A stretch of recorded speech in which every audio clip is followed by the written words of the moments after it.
રાજ્યમાં વિદ્યાર્થીઓની અટવાયેલી શિષ્યવૃત્તિના મુદ્દે અખિલ ભારતીય વિદ્યાર્થી પરિષદના કાર્યકરો અને વિદ્યાર્થીઓએ પાલનપુર જિલ્લા કલેક્ટર કચેરી ખાતે ઉગ્ર વિરોધ પ્રદર્શન કર્યું હતું।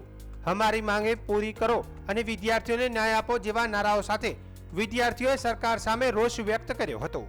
એબીવીપીના નેજા હેઠળ મોટી સંખ્યામાં વિદ્યાર્થીઓ કલેક્ટર કચેરી પહોંચ્યા હતા અને જિલ્લા કલેક્ટરને આવેદનપત્ર પાઠવી રજૂઆત કરી હતી।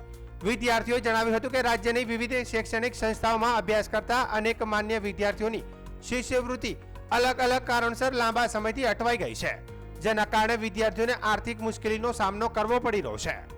એબીવીપીએ માંગ કરી હતી કે અટવાયેલી તમામ શિષ્યવૃત્તિની રકમ તાત્કાલિક વિદ્યાર્થીઓના ખાતામાં જમા કરવામાં આવે, સાથે જ શિષ્યવૃત્તિ માટેની તમામ પેન્ડિંગ અરજીઓને ત્વરિત નિકાલ કરવામાં આવે, જેથી કોઈ પણ વિદ્યાર્થી લાભથી વંચિત ન રહે।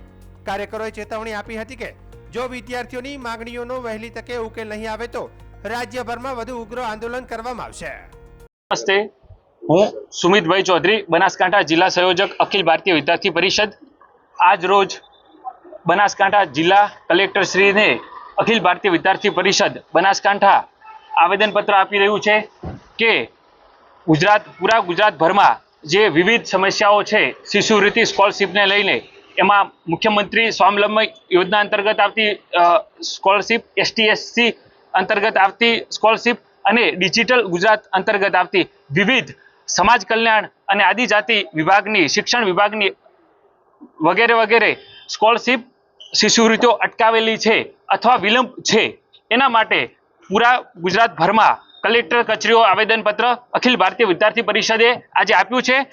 એમાંનું એક એટલે કે બનાસકાંઠા અખિલ ભારતીય વિદ્યાર્થી પરિષદે બનાસકાંઠા જિલ્લા કચેરીએ આવેદનપત્ર આપી અને અનુરોધ કર્યો છે કે જલ્દમાં જલ્દ, બહુ ઝડપી સ્પીડે એક આ નિવેદન છે કે વિદ્યાર્થીઓના હિત માટે આ જે પ્રશ્ન છે જે પૂરા ગુજરાતભરના વિદ્યાર્થીઓ માટે છે એનો ઉકેલ ગુજરાત સરકાર લાવે। સાથે સાથે જે અન્ય વિષયો છે શિષ્યવૃત્તિના કે વિલંબ થઈ રહ્યો છે, એક સમય મર્યાદા નક્કી થાય એના માટે એક આહવાન કર્યું છે અને વિદ્યાર્થી પરિષદ આવનારા સમયમાં પણ વિદ્યાર્થીઓ માટે આ પ્રશ્નોને લઈને ઊભું રહેશે અને ઉગ્રમાં ઉગ્ર આંદોલન પણ કરશે।